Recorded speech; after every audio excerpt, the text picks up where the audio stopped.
Il y a beaucoup de portes de par le monde qui n'ont pas de clé. Peut-être que tu vas trouver le moyen de les ouvrir.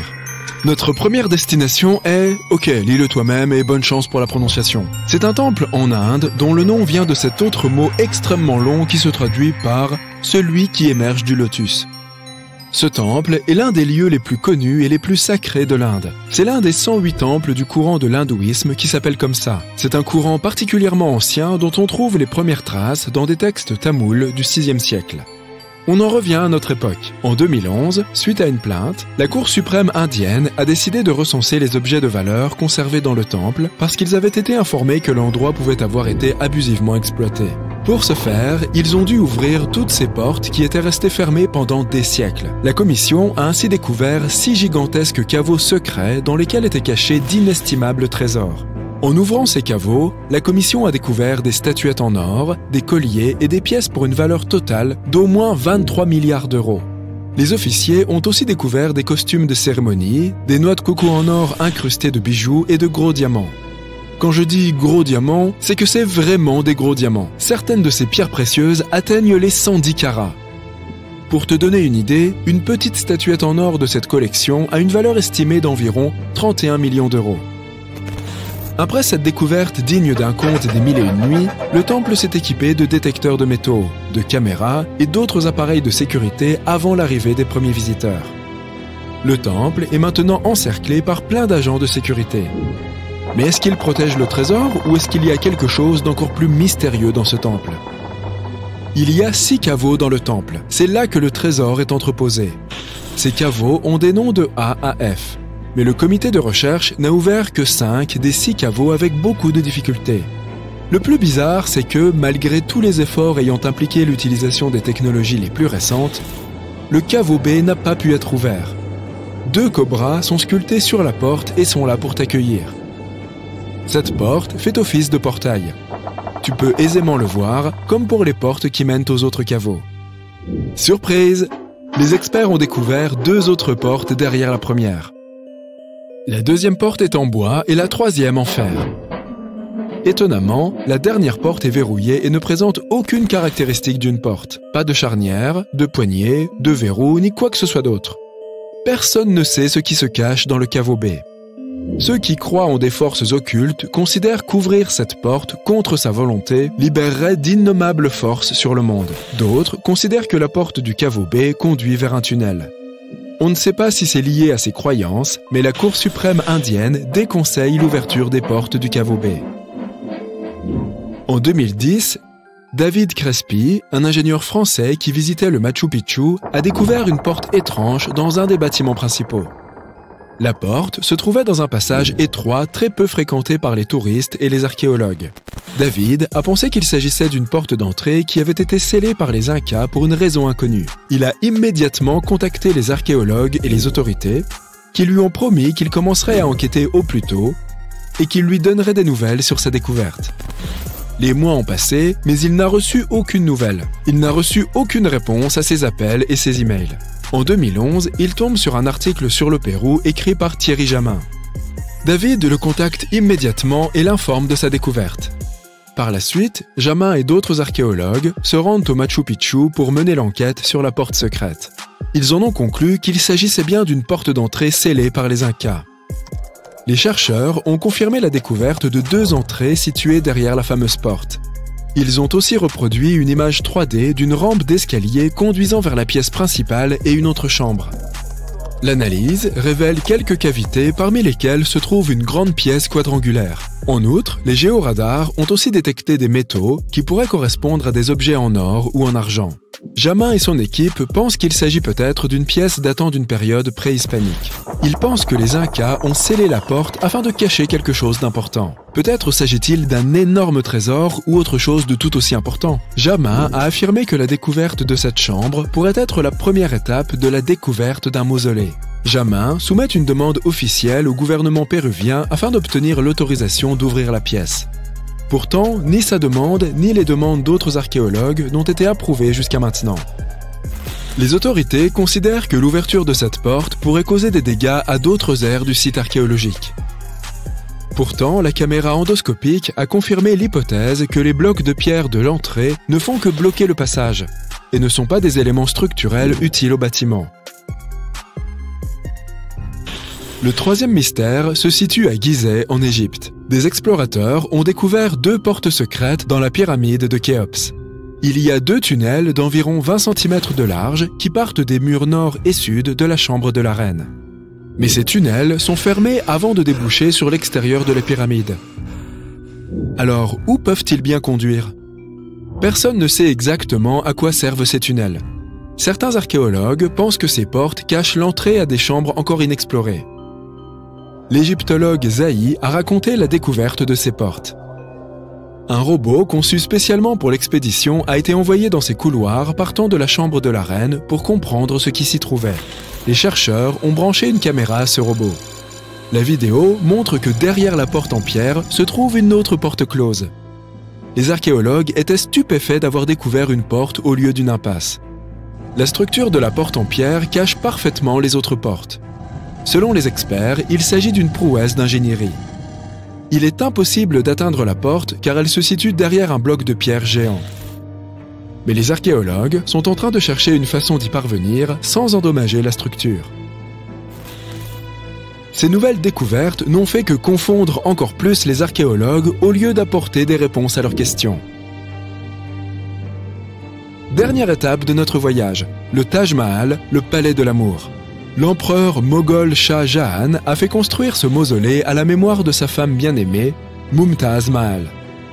La quantité de portes du Taj Mahal est si importante que cette vidéo durerait des jours si on commençait à parler de toutes les pièces scellées du palais. Selon les experts, si l'on ouvrait ces portes maintenant, des centaines d'années après leur fermeture définitive, on se retrouverait à devoir faire face à des exhalations de monoxyde de carbone. Et si ce gaz entrait en contact avec le marbre, il se transformerait en carbonate de calcium, ce qui pourrait fissurer les minarets du Taj Mahal.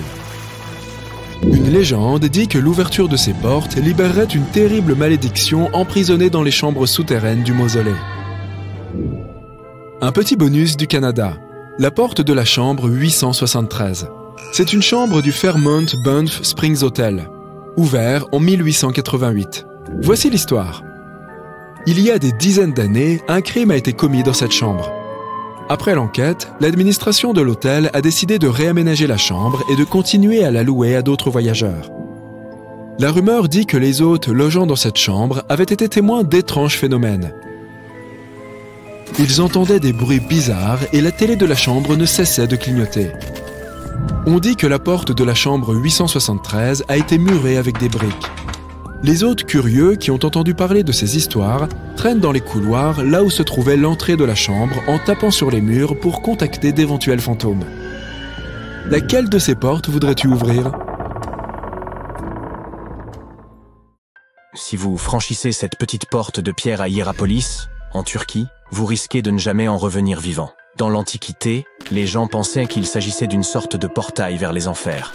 Les Romains entraient avec des taureaux en parfaite santé, et après quelques minutes, ils voyaient ces animaux s'effondrer, comme s'ils avaient été frappés par une force mystérieuse. Mais ce qui est encore plus étrange, c'est qu'il n'arrivait rien aux hommes, qui entraient et sortaient sans problème. Aujourd'hui, des études pourraient apporter une réponse à ce phénomène étrange. Tout cela serait lié à la taille des personnes. La porte, connue sous le nom de Plutonium, du nom de Pluton, la divinité du monde souterrain, est une porte de pierre qui ouvre sur une petite grotte de 3 mètres carrés. Mais le vrai danger est ce qui se passe en dessous. Hiérapolis se trouve sur une zone géologique très active. Et une grande fissure sous la ville émet constamment du dioxyde de carbone volcanique qui se présente sous la forme d'un brouillard visible. Pendant la journée, le soleil dissipe le gaz. La nuit, le gaz forme une sorte de lac sur le sol abrité de l'arène. À l'aube, vous devez sortir de là avant qu'il ne soit trop tard. Cet endroit est particulièrement dangereux juste avant le lever du soleil, lorsque la concentration de dioxyde de carbone, à environ 40 cm au-dessus du sol, atteint les 35%. Cela signifie que les oiseaux, les taureaux et même les humains peuvent suffoquer et mourir en quelques minutes. Mais il y a une explication scientifique qui permet de comprendre comment les Romains s'en sortaient indemnes. La concentration en dioxyde de carbone diminue rapidement avec l'altitude. Ainsi, les animaux périssaient tandis que leurs maîtres, plus grands et debout, pouvaient ressortir et respirer en toute sécurité. La plupart des gens ne peuvent pas rester à l'intérieur du fort de Bangar après le coucher du soleil.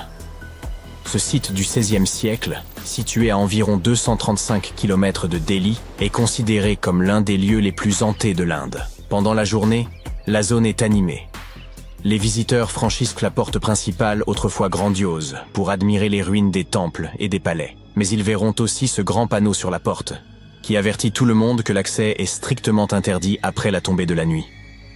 C'est probablement parce que, la nuit, selon les habitants, on peut entendre des femmes crier et pleurer à cet endroit, ainsi que des bruits de bracelets qui s'entrechoquent et de la musique étrange. D'autres ont rapporté avoir vu des ombres et des lumières clignotantes dans les ruines, et même avoir senti un étrange parfum. Yawata no Yabushirazu est une forêt japonaise dont l'accès est extrêmement réglementé. Située à Ichikawa, elle n'est pas très vaste, s'étendant sur un peu plus de 33 mètres carrés, et elle est principalement constituée d'une épaisse parcelle de bambou mozo. Son emplacement à côté d'un parking et de bâtiments modernes la rend peu intimidante. Mais ne vous fiez pas à ses apparences. Depuis au moins le début du 19e siècle, les gens disent que quiconque entre dans cette forêt est voué à disparaître et à ne jamais revenir. Ainsi, dès votre arrivée, un panneau situé à proximité de la forêt vous informe de son histoire et de la malédiction qui y serait associée. Certaines rumeurs évoquent la présence effrayante d'un ancien seigneur samouraï qui se promènerait dans les parages. D'autres légendes affirment que la forêt cache un puits sans fond, rempli de gaz toxiques. Que ces histoires soient vraies ou non, aujourd'hui, la zone est entourée de murs de pierre et il est toujours strictement interdit d'y pénétrer. Dans une vallée portant le nom de Dark Country Forest, dans le Connecticut, vous trouverez Dudley Town, mais vous ne devez absolument pas y pénétrer. Non seulement le terrain est une propriété privée depuis les années 1920, mais il est également connu comme l'un des endroits les plus effrayants de la planète. Cet endroit a été colonisé pour la première fois au début des années 1740, et bon nombre des premiers colons appartenaient à la famille Dudley. C'est pourquoi on l'appelle Dudley Town. Une rumeur locale veut que les fondateurs de la ville descendent d'Edmund Dudley, un noble anglais condamné à la peine capitale pour trahison. La légende dit que cette malédiction a suivi la famille Dudley de l'autre côté de l'Atlantique jusqu'en Amérique. Ce malheur serait à l'origine de mauvaises récoltes, de problèmes mentaux et de plusieurs incidents tragiques dans le village. Encore une fois, il ne s'agit que de rumeurs, car les historiens n'ont trouvé aucune preuve réelle pour étayer ces affirmations. Néanmoins, l'obscurité et l'atmosphère sinistre du lieu ont alimenté les histoires de fantômes dans les années 80. Cela a conduit à de nombreux cas de vandalisme au cours de la décennie suivante, et à cause de cela, les propriétaires fonciers ont fermé la zone au public. Ce vieux bâtiment abandonné était autrefois le palais luxueux de la famille du roi Farouk, qui fut l'avant-dernier roi d'Égypte en 1936. Après le décès des membres de sa famille, le palais a été transformé en morgue. Les habitants de la région affirment qu'aujourd'hui, l'endroit est vraiment effrayant et interdit d'accès. Certaines personnes ont déclaré avoir vu des ampoules vaciller et des ombres se déplacer en produisant des bruits étranges. Un jour, un groupe d'enfants serait entré à l'intérieur et aurait complètement paniqué en découvrant que toutes les portes avaient soudainement disparu, les laissant dans l'obscurité la plus totale. Ils n'auraient eu d'autre choix que de crier à l'aide. Cette île hawaïenne est interdite d'accès depuis plus d'un siècle. Elle s'appelle Niihau et est la plus petite île habitée d'Hawaï, avec une superficie d'environ 180 km². Elle compte environ 84 habitants. L'île ne dispose pas de réseau de téléphonie mobile, de routes goudronnées ou de lignes électriques, seulement de panneaux solaires pour l'électricité. Une seule famille est propriétaire de l'île depuis 1964, lorsqu'un fermier écossais l'a achetée pour $10 000. Ce qui équivaudrait à environ $250 000 aujourd'hui. L'île est restée dans la famille, transmise aux descendants du fermier, les Robinson. Depuis, elle est restée privée et son accès est donc très restreint et se fait essentiellement sur invitation. Les tunnels d'Erdstall sont un réseau d'environ 2000 passages souterrains mystérieux que l'on trouve principalement en Europe centrale, notamment en Autriche et en Bavière. Ces tunnels sont généralement étroits et exigus, souvent juste assez large pour qu'une personne puisse s'y faufiler à la fois, et on pense qu'ils remontent au Moyen-Âge, peut-être au XIIe siècle. Ce qui intrigue le plus dans ces tunnels, c'est leur raison d'être. Malgré de nombreuses recherches, personne ne sait vraiment pourquoi ils ont été construits. Une théorie veut qu'ils aient été utilisés pour le stockage, mais comme beaucoup d'entre eux se trouvent en dessous du niveau de la mer et sont parfois remplis d'eau, cela ne semble pas très pratique. Ces tunnels ont des sections très étroites, assez angoissantes, et des chutes soudaines, ce qui ne semble pas non plus pratique pour un usage ordinaire. Voies d'évacuation, cachettes, lieux de spiritualité par exemple. Pour rendre les choses encore plus mystérieuses, on n'y a trouvé aucun artefact, ce qui rend leur raison d'être encore plus difficile à expliquer et à comprendre. Depuis 2019, les aventuriers peuvent se faire arrêter s'ils tentent d'escalader ce rocher. Uluru, également connu sous le nom d'Ayers Rock, est interdit d'accès car il est désormais considéré comme un site sacré par les communautés locales. Mais le fait qu'il soit aussi extrêmement dangereux a probablement joué un rôle important dans la décision de le fermer aux visiteurs. Ce rocher mesure 348 mètres de haut, soit la hauteur d'un immeuble de 80 étages. L'ascension de son sommet peut être très glissante, et les températures peuvent y atteindre 47 degrés Celsius en été, ce qui a entraîné des décès dus à la déshydratation et à des coups de chaleur. Un phénomène encore plus effrayant se produit au sommet du rocher juste après les orages. Lorsqu'il pleut, de petits crustacés ressemblant à des têtards, et qu'on appelle des triopes, éclosent dans les trous d'eau temporaires et les bassins rocheux de l'Uluru. Ces créatures aux allures d'extraterrestres mesurent environ 7,6 cm de long et répandent leurs œufs super résistants un peu partout. Lorsque les pluies estivales sont au rendez-vous, ces petites bêtes éclosent puis se déchaînent, se nourrissant des micro-organismes et des bactéries présents dans l'eau. On ne sait toujours pas comment ces étranges créatures se retrouvent dans les bassins éphémères au sommet de l'Uluru, mais selon toute vraisemblance, c'est le vent qui transporte leurs œufs jusque-là. Imaginez-vous en train de traverser un désert à pied. Il fait chaud, vous avez terriblement soif et pour couronner le tout, il vous faut contourner ce mur. Un mur au milieu d'un désert aride et sans vie. Exactement, un mur dans le nord du désert saoudien. Les archéologues viennent de faire une découverte extraordinaire, et il ne s'agit pas d'un simple mur. Non, il s'agit de toute une ville antique fortifiée qui pourrait dater de l'an 2400 avant notre ère. Ils pensent que cet endroit abritait environ 500 personnes et qu'il a pu être habité pendant un millénaire. C'est une découverte capitale, car cela signifie que cette région était peut-être beaucoup plus avancée que l'on ne le pensait. La ville était bien organisée, avec différentes zones d'habitation, des tours et des murs solides pour la protection des habitants, ainsi que différentes sections pour toutes sortes d'activités quotidiennes. Cette ville antique, que l'on appelle aujourd'hui Al-Nata, était une ville oasis, et grâce à elle, nous avons un aperçu de ce qu'était la vie dans ce désert il y a des milliers d'années. Apparemment, les différentes zones étaient bien séparées. Il y avait des quartiers résidentiels, un cimetière, des terres agricoles et même un centre-ville. Cette ville oasis, située dans la région de Khaybar, constitue la première grande colonie organisée du 2e ou 3e millénaire avant notre ère découverte par les chercheurs dans le nord-ouest de l'Arabie. Les premières études nous montrent que cette ville, qui s'étendait sur environ 2400 mètres carrés, comprenait plusieurs quartiers, dont un quartier résidentiel, un cimetière et un quartier judiciaire avec des tribunaux. Les maisons étaient disposées en rangées bien ordonnées, toutes reliées par de petites routes. Ces rues séparaient le quartier résidentiel du reste de la ville. À l'époque, la plupart des habitants de cette région étaient des éleveurs nomades, en perpétuel mouvement.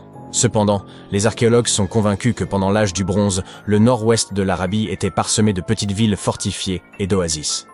Ces villes et oasis reliées entre elles étaient uniques. Elles offraient aux populations la sécurité nécessaire pour vivre, stocker des marchandises et faire du commerce. Elles témoignent des débuts de l'urbanisme et nous suggèrent que c'est à cette époque que les gens ont commencé à s'installer et à organiser leur communauté de manière plus structurée. L'équipe de recherche estime qu'il y avait environ 50 maisons à Al-Nata. Cependant, ce nombre pourrait atteindre 70 à mesure que les fouilles avancent. On pense que quelques centaines de personnes vivaient là. L'un des aspects les plus remarquables est sans doute que certaines maisons comptaient jusqu'à 3 étages. Construite sur une pente près de 2 routes commerciales importantes, cette ville bénéficiait d'un emplacement privilégié. L'un des aspects les plus impressionnants de cet endroit est son approvisionnement en eau. L'oasis disposait de sources et d'aquifères, des sources d'eau souterraines, ce qui en faisait un endroit idéal pour l'agriculture. Grâce à ces réserves d'eau, les habitants pouvaient cultiver leur propre nourriture et être relativement autonomes. Les murs d'enceinte servirent probablement à contrôler l'accès à la ville et à ses ressources. Ce mode de vie sédentaire constituait un changement impressionnant par rapport à l'existence nomade des populations précédentes. Ce fut le début d'un mode de vie dit agro-pastoral, soit un mélange d'agriculture et d'élevage. Cette théorie est corroborée par la découverte, à l'intérieur de la ville, de tout un ensemble d'outils, des meules, des mortiers et des pilons. Les habitants moulaient leurs céréales afin de préparer leurs repas. Ils se nourrissaient de grains, de viande et de lait provenant de leurs propres élevages. Ces découvertes fascinantes nous montrent que les gens pouvaient subvenir à leurs besoins et qu'ils étaient étonnamment avancés pour l'époque. Grâce à un meilleur accès à l'Arabie Saoudite au cours des 2 dernières décennies, les archéologues ont désormais une image beaucoup plus précise de la vie qu'on y menait il y a des milliers d'années. Al-Nata faisait peut-être même partie d'un réseau de villes oasis fortifiées similaires réparties dans toute la région. Grâce à ces sites, nous pouvons à présent savoir comment fonctionnaient les routes commerciales et comment s'organisaient les petites colonies à cette époque dans cette région aride. Cette récente découverte n'est toutefois pas la seule à susciter l'enthousiasme du monde scientifique. Et si nous allions visiter l'Égypte, des archéologues viennent d'y découvrir un trésor antique gréco-égyptien sous les eaux. Ils explorèrent la cité perdue de Tonis Héracléon. Au large des côtes égyptiennes, elle aurait coulé il y a plus de 1000 ans. Cette ville était légendaire. Personne ne savait où elle se trouvait exactement jusqu'à sa redécouverte en l'an 2000. Aujourd'hui, les fouilles avancent et au cours d'une exploration récente, les archéologues ont découvert un trésor composé de nombreux objets en or et en argent. On pense qu'on les utilisait lors du couronnement des nouveaux pharaons. Les chercheurs ont même découvert un ancien temple grec dédié à Aphrodite, ainsi que des armes grecques très anciennes. Franck Gaudio, l'archéologue en chef, a déclaré qu'il était étonnant que ces objets si fragiles aient survécu à la catastrophe qui a détruit l'ancienne ville. À son apogée, Tonis Héracléon était l'une des plus grandes cités portuaires de la Méditerranée. C'était un immense centre culturel et le principal point d'entrée en Égypte pour les navires en provenance de Grèce. Malheureusement, en raison de la montée des eaux, de tremblements de terre et d'un raz-de-marée catastrophique, le sol sous la ville s'est un jour littéralement transformé en boue. La ville entière a alors sombré dans la Méditerranée. Et on l'a oublié jusqu'à ce que l'équipe de Gaudio la redécouvre en l'an 2000. Depuis, plusieurs de ces sites ont été mis au jour et les chercheurs ont pu peu à peu reconstituer son histoire. Si cette cité engloutie ne vous impressionne pas, nous vous emmenons à présent en Amazonie, où une découverte vraiment stupéfiante a été faite. Depuis des siècles, on parle de cités perdues au cœur de la jungle amazonienne, comme Eldorado, qui a attiré tant d'explorateurs espagnols à la grande époque des découvertes. Beaucoup d'entre eux ne sont jamais revenus. Dans les années 1900, un explorateur britannique nommé Percy Fawcett est parti à la recherche de ce qu'il appelait la cité perdue de Z. Et lui aussi a disparu. Aujourd'hui, des scientifiques ont trouvé la preuve que ces cités perdues de l'Amazonie ont bel et bien existé. Une équipe de chercheurs a utilisé une technologie appelée LIDAR, qui permet de voir à travers l'épaisse jungle depuis le ciel en projetant des faisceaux lumineux vers le sol. Ils ont survolé la jungle bolivienne à bord d'un hélicoptère à environ 200 mètres d'altitude et ont cartographié ces anciennes cités.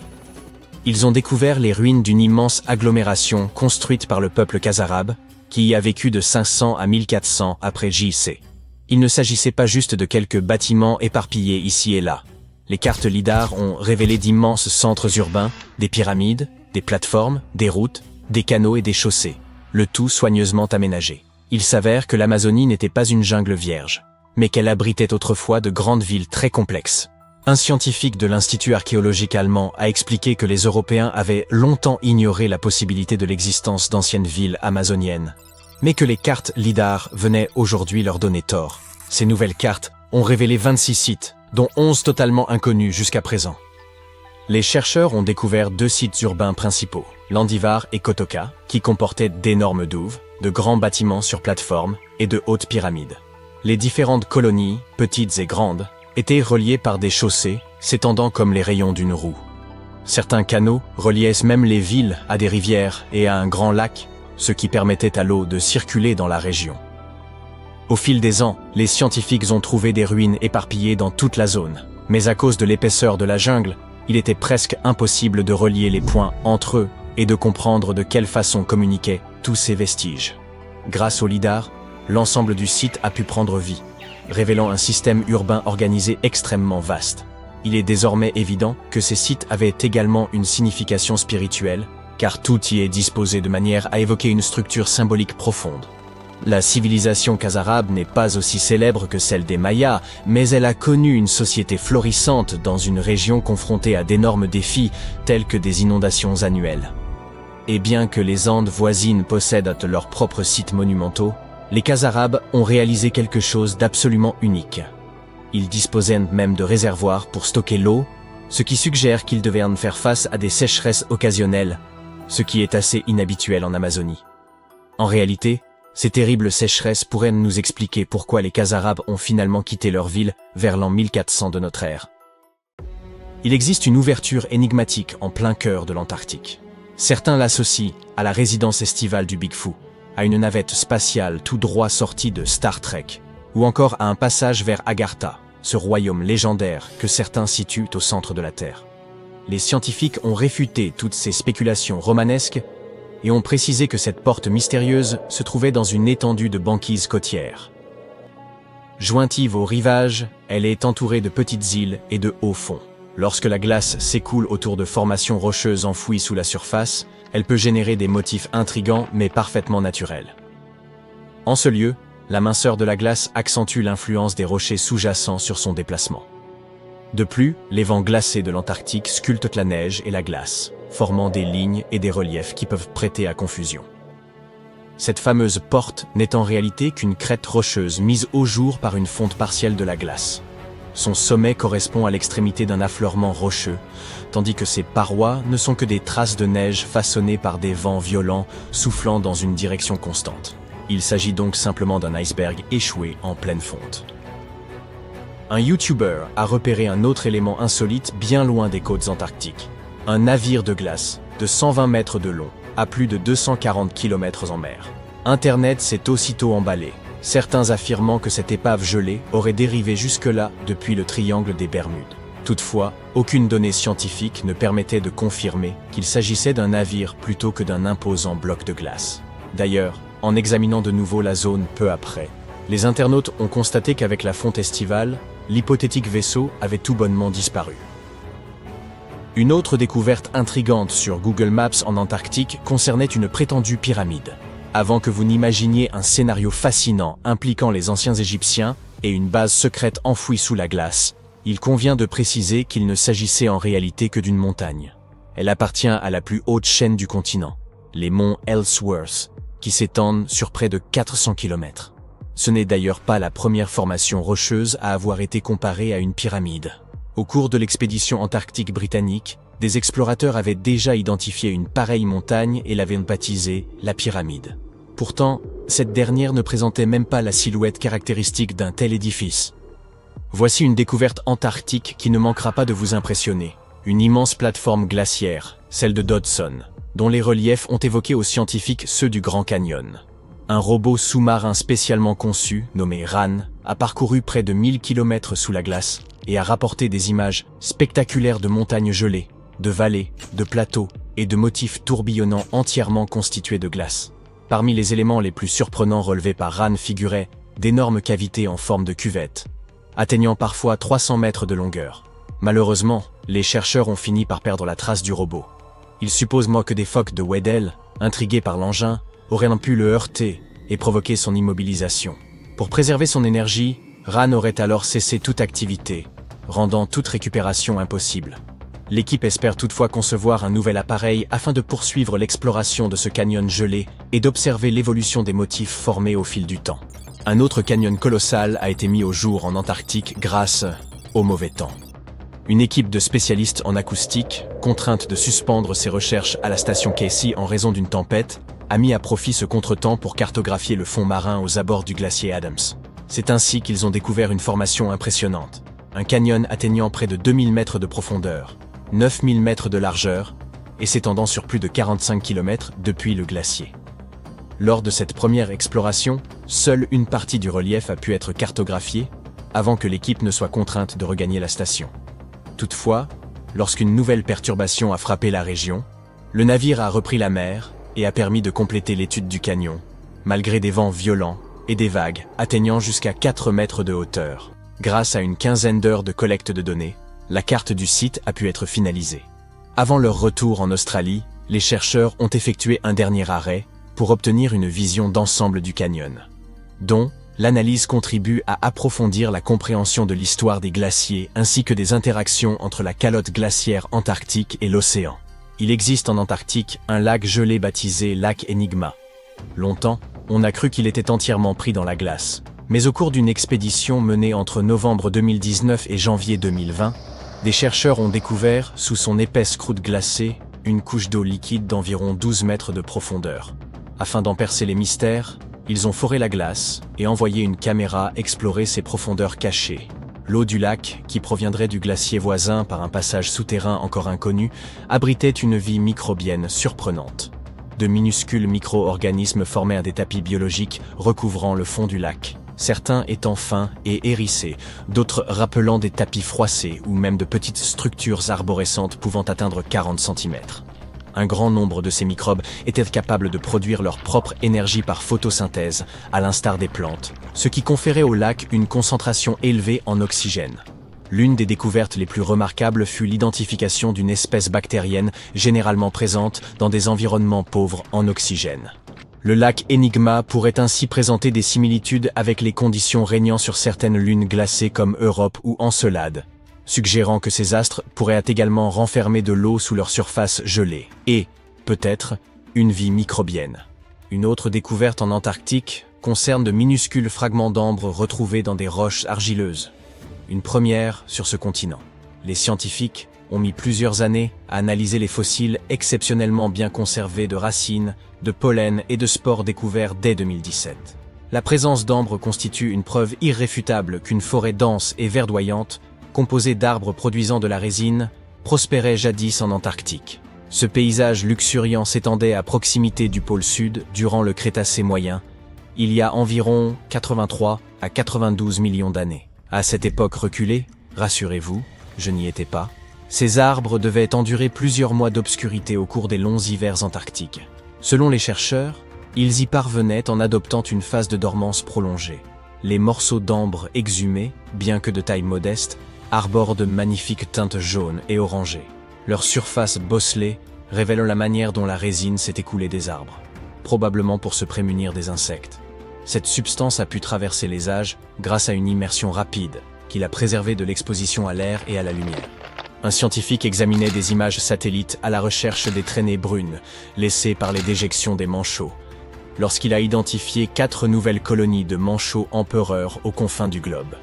Il est probable que ces colonies existent depuis plusieurs années déjà, bien que 3 d'entre elles soient relativement petites, chacune comptant moins d'1 millier d'individus reproducteurs. L'une des colonies récemment découvertes se situe non loin de la plateforme de glace de Lazarev, où une colonie plus importante existait autrefois. Les chercheurs pensaient que celle-ci avait disparu en 2019, mais il semblerait que les manchots aient simplement migré légèrement en réponse aux variations de la banquise. L'étude de ces populations pourrait donc permettre de mieux comprendre la manière dont les manchots empereurs s'adaptent aux changements environnementaux.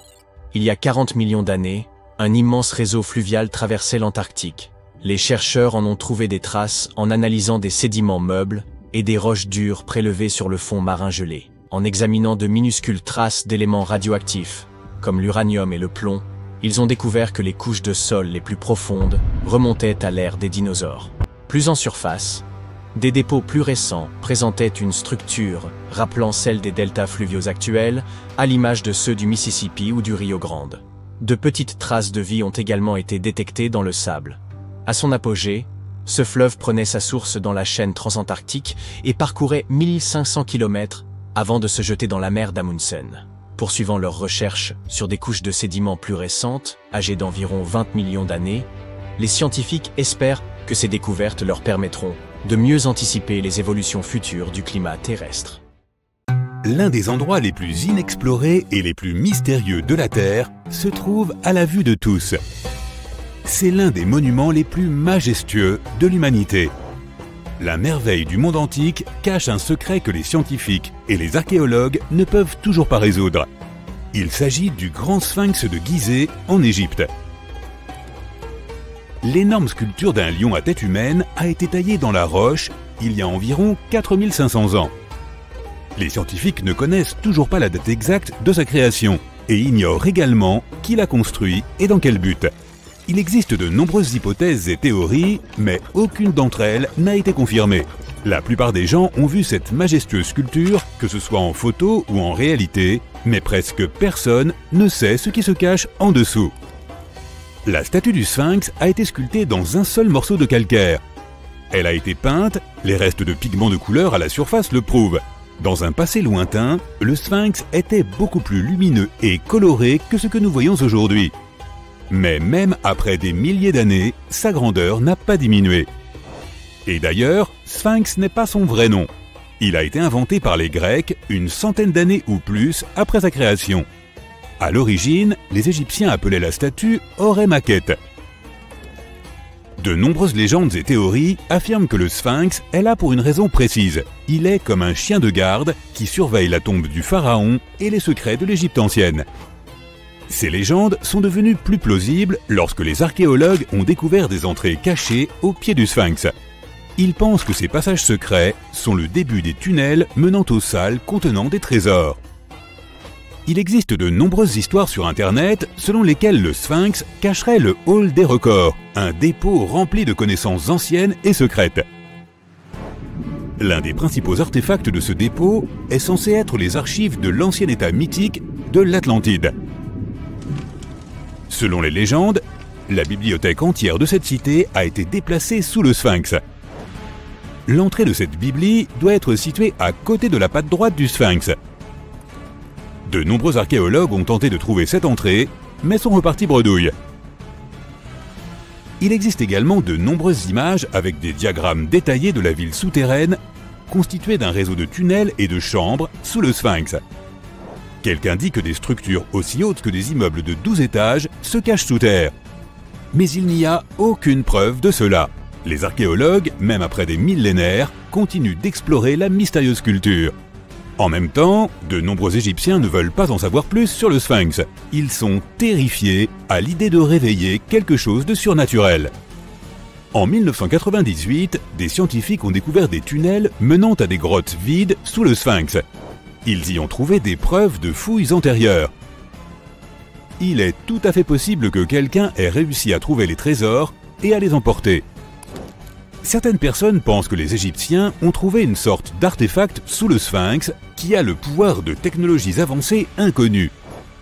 L'artefact est si puissant qu'il peut changer le cours de l'histoire. Bien sûr, la plupart des théories ne sont que des contes de fées de fans de conspiration. Mais c'est un fait confirmé que le Sphinx cache un système de grottes et de pièces.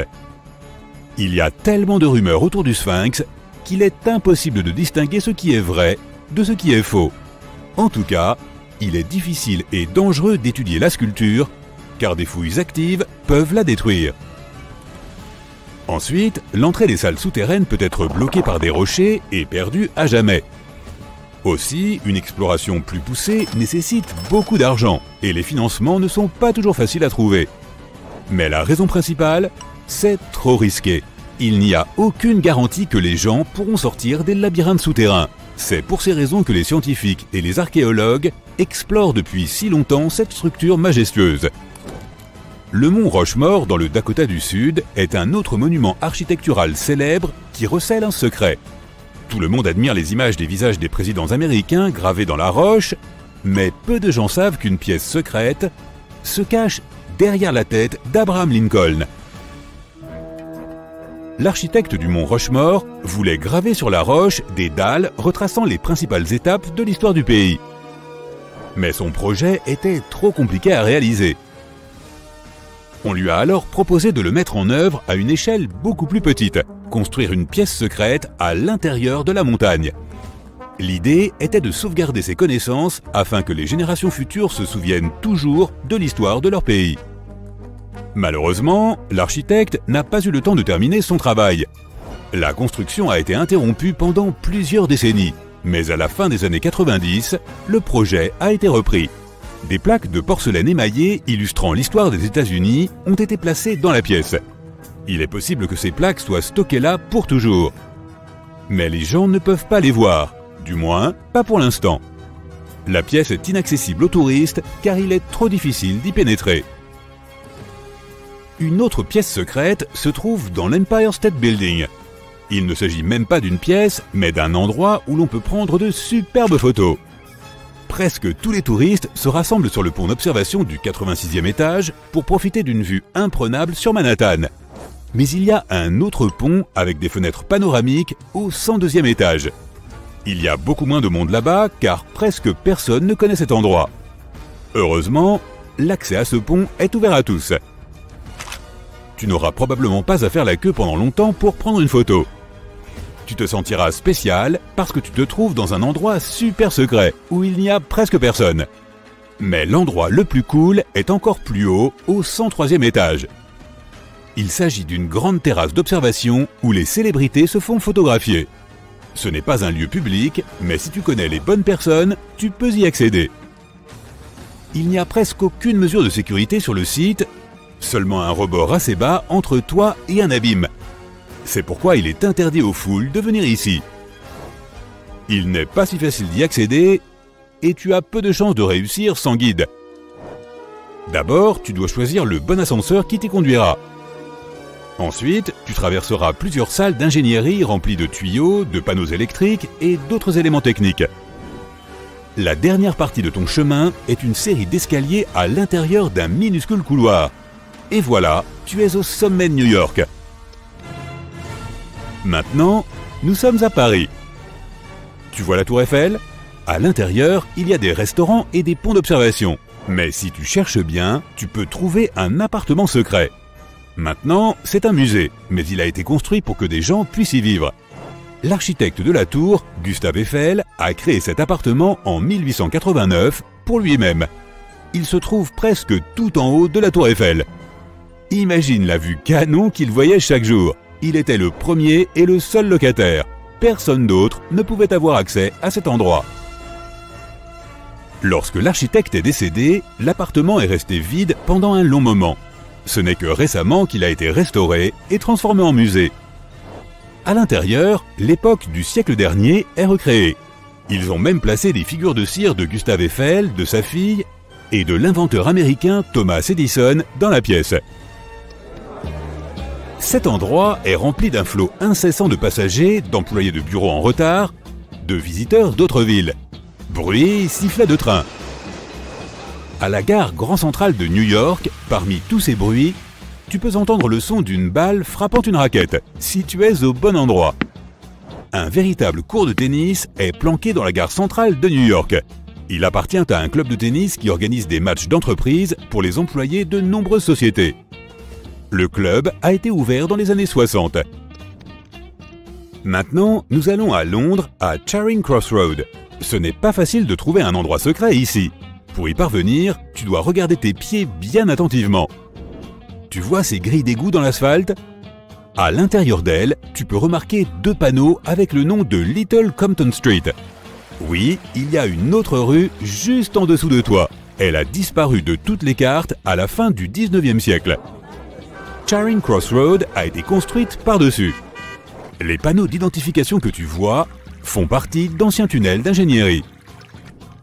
Il y a un autre endroit intéressant à Londres. Il est situé dans le coin sud-est de Trafalgar Square. À première vue, il ressemble à un gros lampadaire, mais il y a trop de touristes qui se promènent.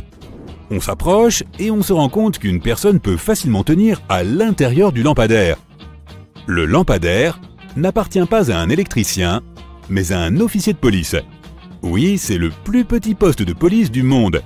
Il a été construit dans les années 1930 et est utilisé comme poste de surveillance. Les officiers devaient s'y asseoir un par un et surveiller Trafalgar Square, qui attirait toujours de nombreux pickpockets et toutes sortes d'autres criminels. De nombreux mythes entourent ce qui est sans doute la plus grande structure jamais érigée par l'homme, la Grande Muraille de Chine. Certains affirment qu'elle est si vaste qu'elle serait visible depuis l'espace. D'autres prétendent qu'on peut l'apercevoir d'aussi loin que la Lune. D'autres théories suggèrent que les bâtisseurs de la muraille seraient restés à l'intérieur. Désolé de te décevoir, mais toutes ces histoires épatantes ne sont rien d'autre que des mythes. Mais même si ces légendes ont été démenties, la Grande Muraille de Chine demeure une structure impressionnante et à couper le souffle. Alors, laisse-nous te raconter sa véritable histoire. Aujourd'hui, la Chine est l'un des pays les plus peuplés du monde, avec 1,4 milliard d'habitants. C'est aussi l'une des nations les plus anciennes au monde. Elle présente 3500 ans d'histoire, écrite ininterrompue. Mais la civilisation existait bien avant cela. Selon une théorie, alors que le continent européen par exemple, a probablement été colonisé par des humains venus d'Afrique, la Chine n'aurait pas été peuplée par des nomades venus d'ailleurs. Certains estiment que la civilisation chinoise se serait formée à partir des populations locales de l'âge de pierre, qui vivaient sur ce territoire depuis la préhistoire. Parlons maintenant de la Grande Muraille de Chine. Elle était vraiment très grande, même selon les critères actuels, puisqu'elle s'étend sur plus de 2000 km. Pour mieux visualiser cela, c'est presque 5 fois la distance entre New York et Los Angeles. Voire même un peu plus que la distance entre le pôle Nord et le pôle Sud. Même à l'époque moderne, on n'a jamais construit quelque chose d'aussi grand. Bien sûr, la Grande Muraille de Chine ne s'est pas faite en un jour, 2 peut-être, tu peux continuer à compter. À vrai dire, la construction de la muraille aura duré des siècles. Tu sais sûrement que les cités anciennes étaient entourées d'enceintes pour se protéger des envahisseurs. Et oui, les villes chinoises en avaient aussi. C'est le premier empereur chinois qui a unifié le pays en 220 avant notre ère, et a eu cette idée brillante mais par trop ambitieuse. Convertir tous les murs de ces villes en une seule grande muraille qui défendrait la frontière du pays contre les attaques venant du nord. Un général de confiance dirigeait la construction, enrôlant un immense groupe d'ouvriers, soldats, roturiers et condamnés en tout genre. À l'époque, la muraille fut construite en terre battue et en bois. À certains endroits stratégiques, les sections du mur se chevauchaient pour assurer une sécurité maximale. Ces murs mesuraient en moyenne 8 mètres de haut. Mais la Grande Muraille ne ressemblait pas encore à la construction que nous connaissons aujourd'hui. Chaque empereur successif reprenait le projet de la Grande Muraille, la renforçant et l'étendant, la réparant, mais modernisant également ses techniques de construction. Certains utilisaient des briques, d'autres des blocs de granit et de marbre. Les tours de guet et les plateformes n'existaient pas non plus à l'origine. Elles furent ajoutées par les empereurs Ming. Ces tours permettaient de communiquer avec les autres sections de la muraille par des messages de fumée. Celle-ci est donc assez hétéroclite en termes de matériaux, mais cela ne fait qu'ajouter au charme de la construction et montre le temps et les efforts qu'elle a nécessités. Si certaines parties de la muraille sont restées debout pendant des siècles et sont toujours en bon état, c'est en partie dû à la farine de riz gluant. Il s'avère que ce mortier fait de riz est comparable à du ciment. Il est aussi solide qu'imperméable, scellant les briques si étroitement que même les mauvaises herbes sont incapables d'y pousser. On peut également remarquer que certaines briques portent des inscriptions gravées. Elles y ont été laissées par les ouvriers qui ont construit la muraille. Ces inscriptions avaient pour but de garantir la qualité de l'ouvrage. Elles recèlent des informations telles que l'emplacement, la quantité et le nom des responsables du projet. Ainsi, en cas de défaut, lié à la qualité des matériaux ou de la construction elle-même, on savait qui était à blâmer. Récemment, un groupe de chercheurs a examiné des documents historiques officiels de la dynastie Ming, qui a régné sur la Chine du XIVe au XVIIe siècle. Ils sont tombés sur des documents faisant état de portes cachées dans la Grande Muraille, et ils ont donc décidé de les retrouver. On a eu recours à un drone volant pour prendre en continu des photos de la muraille avec une résolution de l'ordre du centimètre. Les chercheurs ont ainsi photographié 90% de la muraille construite sous la dynastie Ming et ont découvert les vestiges de plus de 220 portes secrètes le long du mur d'enceinte. Certaines d'entre elles avaient une largeur et une hauteur spécifiques qui ne permettent qu'à une seule personne de les passer. D'autres étaient assez grandes pour permettre à 2 chevaux de les franchir en même temps. Pourquoi ces portes se trouvent-elles là? L'objectif principal de la Grande Muraille était de protéger le pays de l'envahisseur. L'édification de portes permettant à l'ennemi de pénétrer en Chine remettrait donc en cause la raison d'être du mur. Ces portes étaient donc des passages secrets. Elles correspondaient parfaitement à la topographie environnante, et l'ouverture extérieure était camouflée par des briques, de sorte qu'il était presque impossible de la distinguer de l'ensemble du mur. Mais la muraille ne remplissait pas seulement une fonction défensive, et elle n'a jamais été complètement close. Elle pouvait être ouverte sur demande. Cette structure était aussi utilisée pour les échanges et le commerce. La communication entre l'intérieur et l'extérieur et, bien sûr, pour la protection et l'espionnage. Certaines portes étaient utilisées pour le commerce avec les pays frontaliers. Et par des portes plus petites, une personne se faufilait pour espionner l'ennemi qui vivait de l'autre côté. ces portes secrètes étaient également utiles en cas d'attaque soudaine. Comme on s'en souviendra, certaines d'entre elles étaient camouflées au moyen de briques à l'extérieur. La sortie était tellement indiscernable que l'ennemi n'avait aucune idée de l'endroit exact où elle pouvait se trouver. Pour les soldats chinois, l'entrée à l'intérieur était creuse. Ils pouvaient ainsi traverser le mur et briser la porte de sortie camouflée, lançant ainsi leur attaque surprise. Même si l'objectif principal était d'empêcher les étrangers de pénétrer dans l'Empire, la muraille n'était pas très efficace à cet égard. On pouvait toujours l'escalader ou la contourner. Elle était donc surveillée en permanence et les gardes envoyaient des signaux aux troupes s'ils voyaient l'ennemi s'approcher. En outre, ce mur donnait davantage de temps pour mobiliser et renforcer les armées chinoises ou pour attirer les troupes ennemies dans une position stratégique difficile. La construction s'est arrêtée à la fin du XIXe siècle, le mur ayant perdu son importance stratégique et militaire en raison des progrès technologiques. Au fil des siècles et jusqu'à aujourd'hui, seuls 8% de la Grande Muraille sont encore en bon état, le reste étant endommagé. En outre, environ un tiers de la muraille a disparu sans laisser de traces, en raison de l'érosion naturelle et des dégâts causés par l'homme. On peut donc dire qu'il ne s'agit plus que d'un joli vestige. Comme on s'en souviendra, les premières parties du mur ont été construites en pisé et en bois. Ce ne sont pas les matériaux les plus durables à l'échelle de plusieurs millénaires. En outre, les méthodes agricoles modernes destructrices ont transformé de vastes zones en désert et ont contribué à son érosion. Par ailleurs, de nombreuses briques ont été retirées du mur au siècle dernier pour être utilisées dans la construction de fermes et de maisons. Aujourd'hui encore, la muraille est déconstruite pierre après pierre. Mais cette fois, par les touristes. Bon nombre d'entre eux en emportent une en guise de souvenir. Cela fait beaucoup de pierres, sachant que plus de 10 millions de touristes visitent la Grande Muraille chaque année. Depuis 1987, la muraille est inscrite au patrimoine mondial de l'UNESCO, ce qui souligne son importance exceptionnelle pour l'humanité.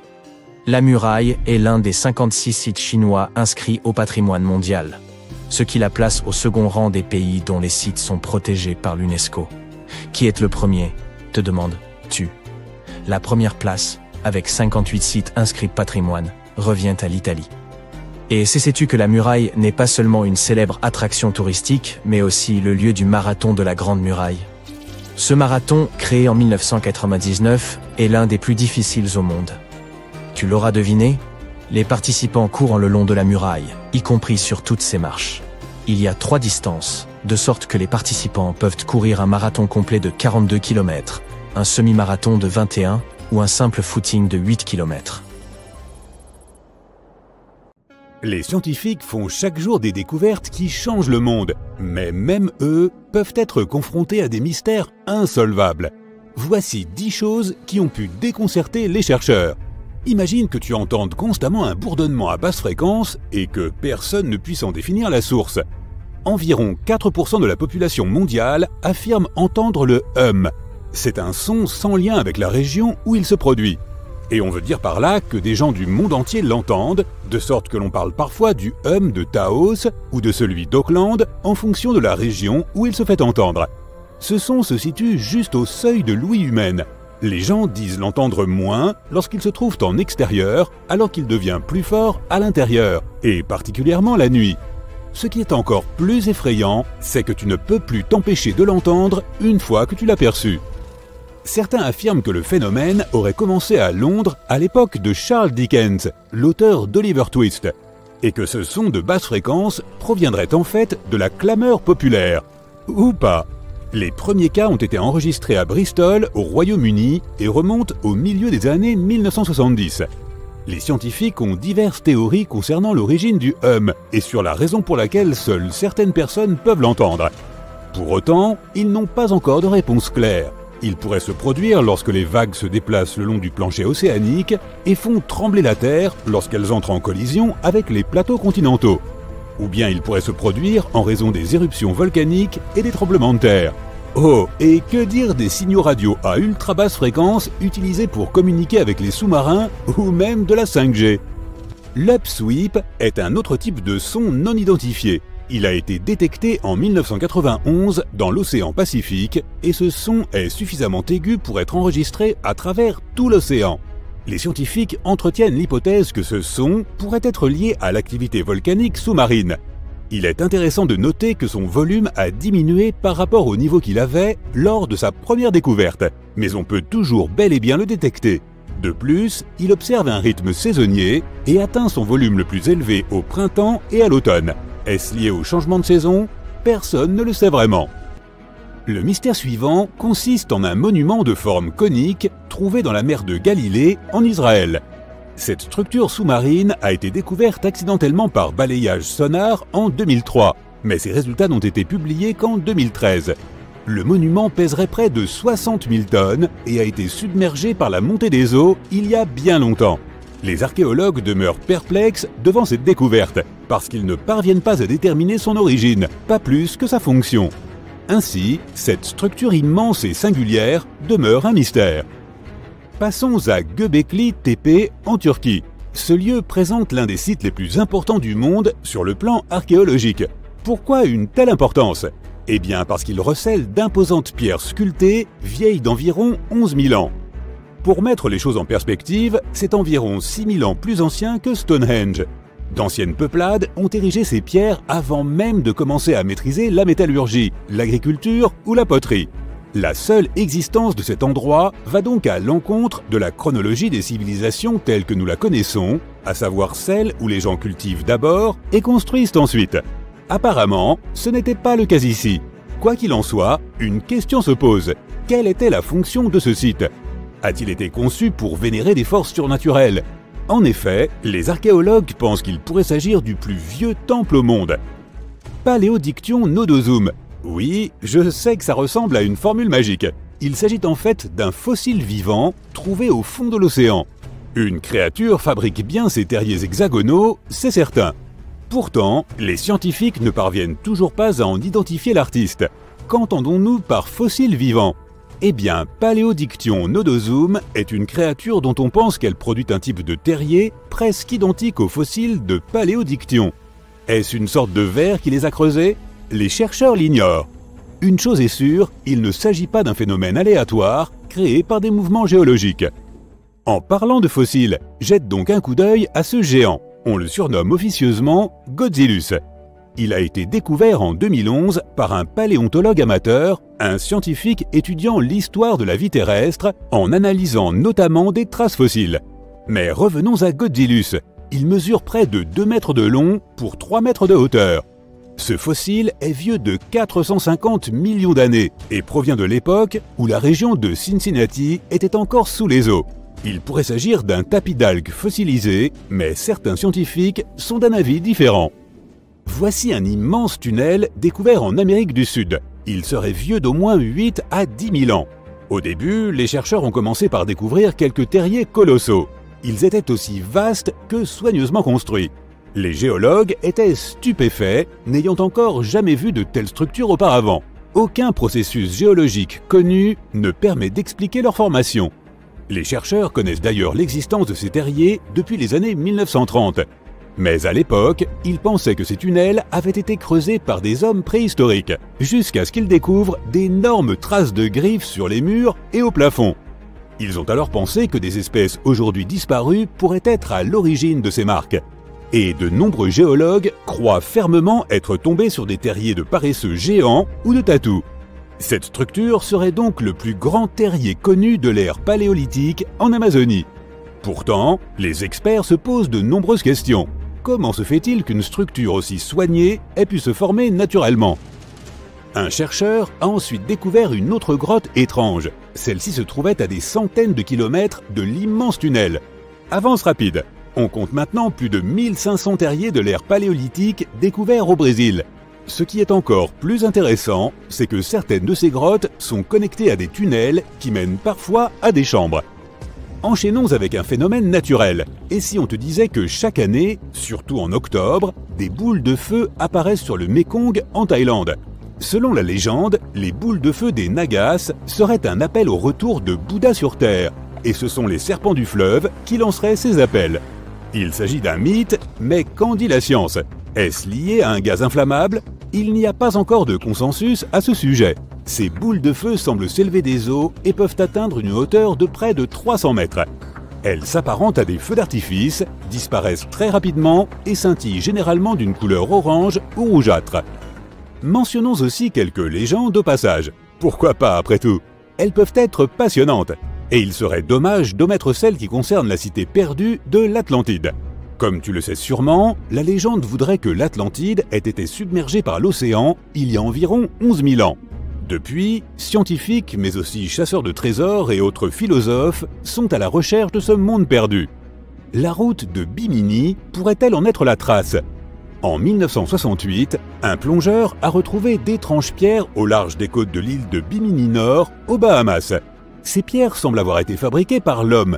On dirait qu'elles ont été espacées de façon régulière et posées en rang ordonné. Les scientifiques ont été déconcertés, mais pas pour longtemps. La datation au carbone de ces blocs a révélé que des forces géologiques avaient créé cette route naturellement. Il n'y avait pas de marque d'outils ou de signes indiquant que les blocs avaient été empilés les uns sur les autres. Les recherches se poursuivent, mais les scientifiques pensent en général que ces blocs ont été créés par l'érosion. Je suppose que le scoop de l'Atlantide n'est pas pour demain. Imagine, tu te promènes sur la plage et tu vois des dizaines de pieuvres passer devant toi. En 2017, un groupe de personnes au Pays de Galles a précisément assisté à cela. Pourquoi ces créatures sont-elles sorties de l'océan? Personne ne connaît la réponse. Le groupe a rapporté avoir vu 20 à 30 pieuvres ramper sur le sable. Ils ont bien cherché quelques signes de blessures chez elles, mais n'ont rien trouvé. Pour finir, ils ont déclaré avoir rejeté ces animaux à la mer. Il est intéressant de noter que les pieuvres ont continué à ramper sur le rivage jusque dans la nuit. Les experts disent qu'il est difficile d'être sûr de la raison qui a pu pousser ces mollusques sur la plage sans procéder à un examen physique. Ils spéculent encore sur la raison de ce phénomène rare et singulier. S'agirait-il d'une surpopulation de pieuvres? Une autre étude souligne que plus les pêcheurs s'attaquent aux grands animaux qui se nourrissent de ces pieuvres, plus leur population augmente. C'est peut-être pour cela que ces dernières n'ont d'autre choix que d'aller plus loin pour trouver de la nourriture ou un abri. Mais sans recherches approfondies, il n'y a là que des théories. Il y a aussi beaucoup de choses que nous ignorons encore sur l'espace. Voici donc une info bonus sur la source jaunâtre de toute vie dans notre système solaire. Les scientifiques ont découvert un nouveau type d'onde à l'intérieur du Soleil. Ces ondes se déplacent dans une direction opposée à sa rotation. De plus, elles se déplacent très rapidement, si rapidement que cela dépasse l'entendement. Les chercheurs ont différentes théories concernant la fonction de ces ondes. S'ils découvrent leur rôle, cela pourrait leur permettre de mieux comprendre les processus qui se déroulent à l'intérieur de notre astre.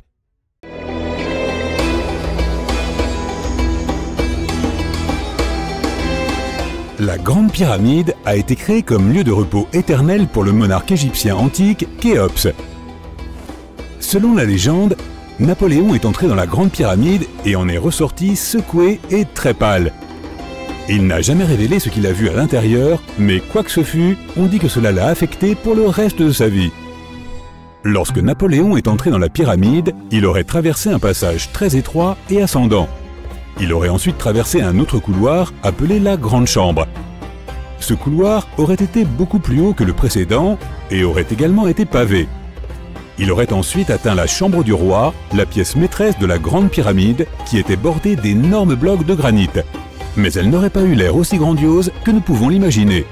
Aucun hiéroglyphe ne décore ces murs, car les Égyptiens n'ont commencé à décorer les chambres funéraires des pyramides que bien plus tard. Les tombes des pharaons au cœur de la pyramide auraient aussi été remplies de trésors, des pièces en or, aux bijoux les plus précieux du monde. Mais tout cela aurait été pillé il y a bien longtemps.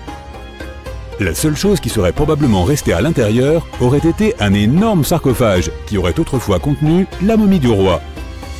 Il serait aussi passé devant la chambre de la reine. Mais cette pièce n'a probablement pas accueilli de reine, car les pyramides n'étaient généralement construites que pour une seule personne. Des tunnels mystérieux partent de là. À ce jour, personne ne sait vraiment à quoi ils servent. Et ce n'est pas la seule chose mystérieuse et effrayante que Napoléon ait pu rencontrer, car les histoires de pharaons laissant des malédictions anciennes sur les pyramides sont légion. De nombreuses pyramides portaient des avertissements écrits à l'extérieur racontant les choses horribles qui arriveraient à ceux qui entreraient et troubleraient la paix des lieux. Nous ne savons peut-être pas ce que Napoléon a trouvé exactement dans la grande pyramide qui l'a tant effrayé, mais nous savons avec certitude ce qui a été trouvé dans la tombe de Toutankhamon. Toutankhamon était un pharaon égyptien qui n'avait que 8 ou 9 ans lorsqu'il est monté sur le trône. Il est devenu un phénomène culturel lorsque sa tombe a été découverte presque entièrement intacte en 1922. Son tombeau se trouve dans la vallée des rois à Thèbes, l'actuel Luxor, qui se trouve en Égypte. Contrairement à la Grande Pyramide, le tombeau de Toutankhamon était couvert de magnifiques décorations murales. Les murs racontaient l'histoire de son voyage vers l'au-delà à travers les enfers. Les Égyptiens croyaient que chacun devait accomplir ce voyage, alors ils remplissaient les tombes d'objets et de peintures pour aider les morts à y parvenir. Il y aurait aussi eu des sortilèges peints sur les murs. Ils pensaient que cela aiderait les gens à passer dans le royaume suivant. Ce voyage serait assez long, c'est pourquoi les anciens Égyptiens remplissaient aussi les pyramides de nourriture. La pyramide de Toutankhamon était remplie de 8 paniers de fruits. On y a même trouvé des fruits de palmier doum. Les pièces étaient remplies de meubles, de statues, de vêtements et de bâtons, parmi tout un tas d'autres choses. On aurait probablement trouvé aussi beaucoup de vêtements et de bijoux coûteux dans les pyramides. Les anciens Égyptiens voulaient que leurs ancêtres voyagent avec style dans l'au-delà. Ils ont placé Toutankhamon dans sa dernière demeure avec plus de 50 pièces d'habillement, toutes de la plus haute qualité. Il y avait des tuniques, des foulards, des gants et des coiffes, et une tonne de bijoux, ainsi que des bracelets, des pendentifs, des colliers, des bagues et des scarabées pour le protéger. Chacun d'entre eux était fait d'or ou de pierres précieuses. Il y avait aussi des éventails en plumes d'autruche pour garder le jeune pharaon au frais sous le chaud soleil égyptien. Mais la température à l'intérieur des pyramides n'a jamais vraiment dépassé les 20 degrés Celsius. Les anciens Égyptiens ont mis au point un système de climatisation très sophistiqué que nous ne comprenons pas encore complètement aujourd'hui.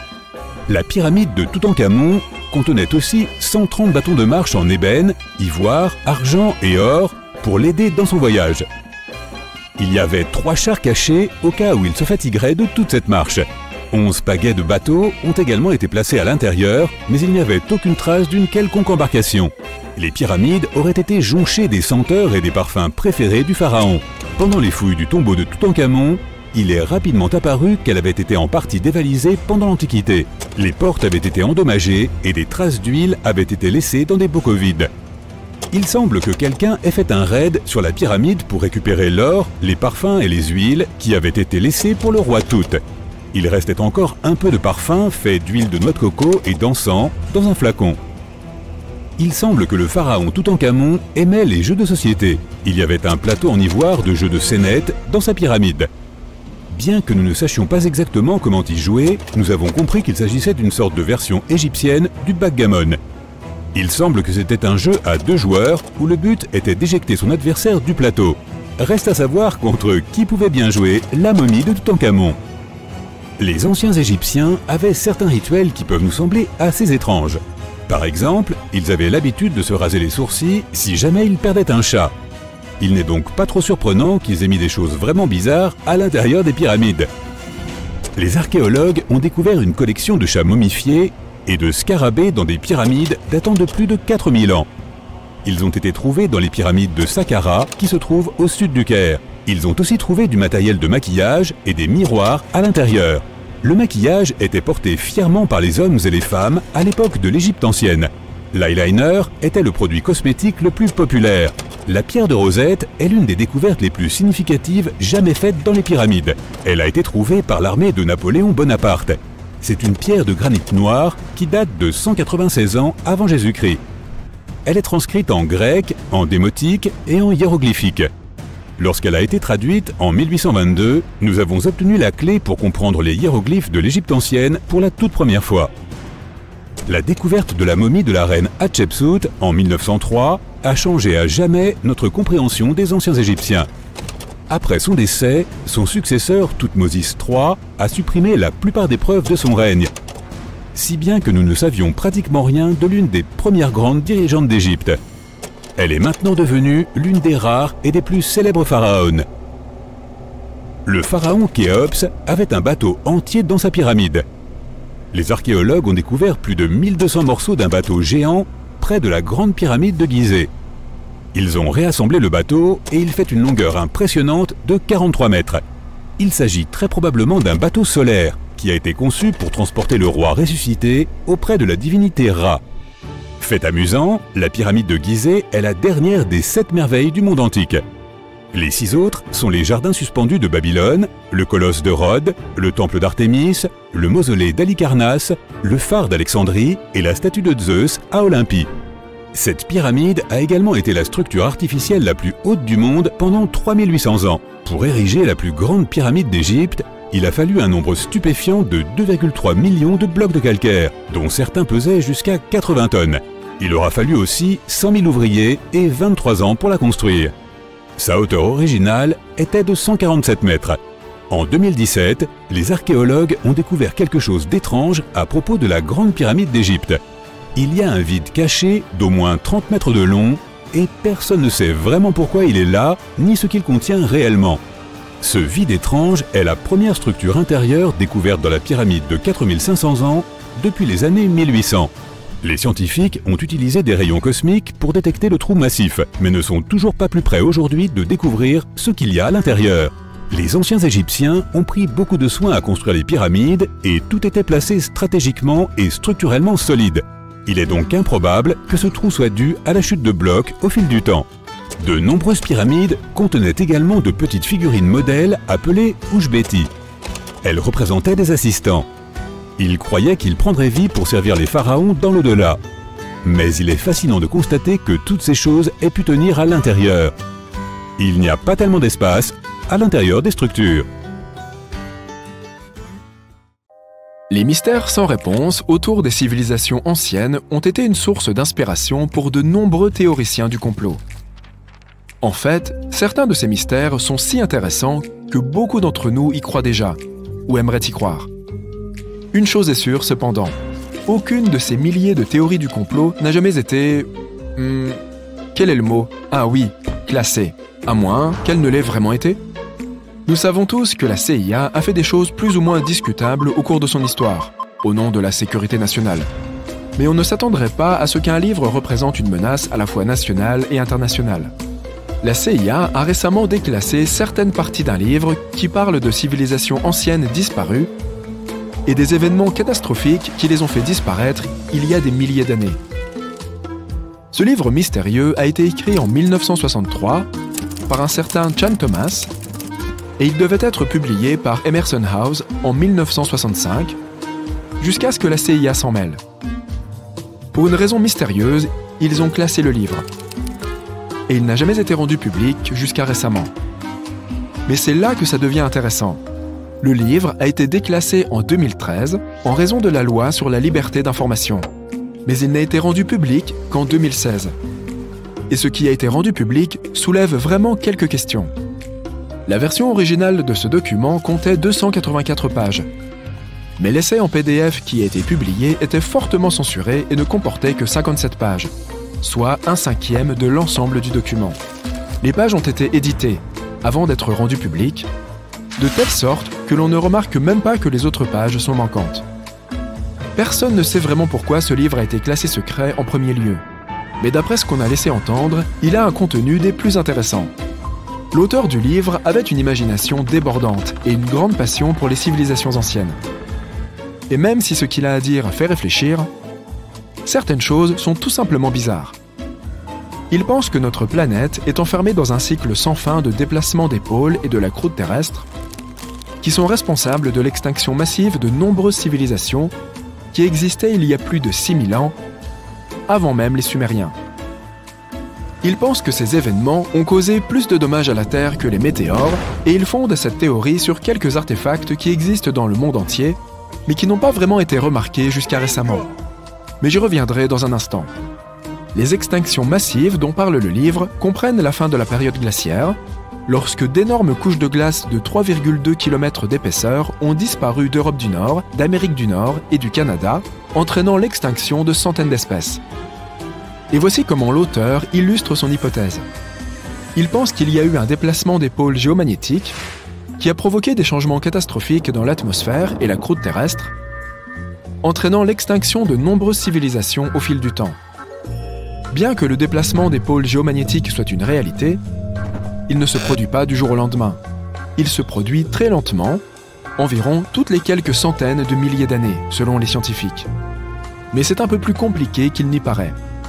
C'est un fait bien connu que le pôle Nord se trouve quelque part au-dessus de l'Alaska et que le pôle Sud est proche du milieu de l'Antarctique. Il s'agit là des pôles géographiques, et ils seront toujours le Nord et le Sud. Cependant, les pôles magnétiques de la Terre se sont inversés il y a quelques centaines de milliers d'années. Ainsi, si tu avais une boussole il y a 700 000 ans, disons, elle pointerait plutôt vers le Sud et te montrerait l'Antarctique. Mais l'auteur du livre a une théorie différente. Il pense que le basculement des pôles magnétiques Nord et Sud ne se produit pas toutes les quelques centaines de milliers d'années, mais tous les 12 000 ans. Et que ce basculement se produit en quelques heures seulement, provoquant une catastrophe apocalyptique. Il pense que cela se produit à la suite d'une explosion dans le noyau de la Terre. Cette explosion provoque le basculement des pôles magnétiques, mais aussi le déplacement de la croûte terrestre. Selon ce livre, en raison de ces événements catastrophiques, un grand nombre des continents de la Terre qui étaient submergés sont remontés au-dessus du niveau de la mer en quelques heures seulement. Maintenant, c'est là que ça devient intéressant. L'auteur affirme également que les Andes péruviennes se trouvaient sous l'océan avant le dernier déplacement des pôles. Et même si cela semble tiré par les cheveux, puisque les Andes se trouvent à environ 6700 mètres au-dessus du niveau de la mer, des preuves ont été apportées à la fin des années 80 pour étayer cette affirmation. Les scientifiques ont trouvé des os de baleines et des fossiles vieux de plusieurs millions d'années au sommet des Andes et des montagnes de l'Himalaya. Il est également suggéré dans le livre que le gel profond que la Terre a subi au cours du Trias récent a provoqué la perturbation du Gulf Stream. Des mammouths gelés ont été retrouvés piégés dans des blocs de glace, avec de la nourriture encore dans la bouche. Il s'agit là d'un véritable mystère, car ils étaient rompus au froid glacial. Et ils faisaient partie des rares animaux qui pouvaient vraiment survivre à l'ère glaciaire. Alors, qu'est-ce qui a pu les faire geler si rapidement? Ouais, de quoi se gratter la tête, pas vrai? Le document décrit également la grande pyramide de Gizeh comme une véritable énigme. La pyramide de Gizeh est composée de 2,5 millions de blocs de pierre, placés les uns sur les autres avec une grande précision. Elle mesure près de 230 mètres de large et plus de 137 mètres de haut. À ce jour, nous ne sommes toujours pas en mesure d'expliquer comment elle a été construite, et il est également difficile de comprendre sa conception interne. À l'intérieur, la pyramide ne présente aucune similitude avec les autres pyramides et, malgré la croyance populaire, aucune momie n'a été trouvée dans l'une d'entre elles. Si tu trouves ça un peu bizarre, attends le prochain scoop. On ne trouve absolument aucun hiéroglyphe dans aucune des pyramides. Et cela vaut dans les deux sens. Qu'est-ce que je veux dire? Qu'il n'y a pas non plus de pyramide, ni rien qui ressemble à une pyramide dans aucun des hiéroglyphes. Monsieur Thomas pense que les pyramides ont été créées des centaines de milliers d'années avant les Égyptiens, par une civilisation qui s'est éteinte. En parlant de civilisation, dans son livre, il mentionne même les Grecs. Il affirme qu'en Grèce, il existait une autre ancienne race d'humains qui s'est également éteinte. Il affirme qu'ils étaient extrêmement grands, aux yeux bleus et aux cheveux blonds, et qu'ils avaient accès à des technologies avancées que les Grecs ne pouvaient même pas connaître à leur apogée. Avant de nous éloigner des blocs de pierre, parlons d'un autre mystère. Le temple de Bacchus, à Baalbek, au Liban, et ses gigantesques blocs de fondation. Ces pierres, qui constituaient Héliopolis, ont également été utilisées pour le temple de Rome. Les fondations des temples sont faites de pierres trilithes de 900 tonnes. Et, selon l'auteur, c'est la preuve qu'il devrait exister une ancienne civilisation perdue avec une technologie plus qu'avancée. La plupart des archéologues affirment que ces pierres ont été taillées par les Romains. Cependant, il n'y a aucune preuve pour étayer cela. Les Romains n'avaient pas l'équipement technologique pour fabriquer de telles pierres ou les soulever. Tu peux donc te demander, et s'ils les avaient simplement façonnées sur place? Eh bien, ces pierres ont également été soulevées à 9 mètres de haut et ont été placées les unes à côté des autres avec une précision mathématique. Et n'oublions pas les blocs au sommet d'Héliopolis, qui pèsent environ 800 tonnes chacun. Mais attends d'entendre la meilleure. Les Romains ne revendiquent même pas le mérite de ces mégalithes. Ils prétendent avoir bien construit les côtés, mais ils ne s'attribuent aucun éloge pour ces pierres de fondation extraordinairement grandes et lourdes. L'auteur fait également une remarque intéressante sur la distance entre la capitale romaine et Baalbek au Liban. Pourquoi les Romains auraient-ils flanqué les plus grandes pierres monolithiques du monde dans une région aussi éloignée de leur capitale, sans jamais s'en attribuer le mérite? Eh bien, les amis, c'est un grand mystère pour moi. Passons maintenant à l'énigme la plus intrigante. L'île de Pâques, qui se trouve au milieu de l'océan Pacifique. L'auteur se demande comment les gens ont pu la trouver, ou même s'installer sur une île aussi éloignée il y a si longtemps. L'un des symboles de l'île de Pâques sont les statues Moai, et le mystère entourant qui elles pourraient bien représenter et pourquoi. Une question encore plus importante est de savoir comment elles ont été créées, puis déplacées et positionnées aux endroits où elles se trouvent.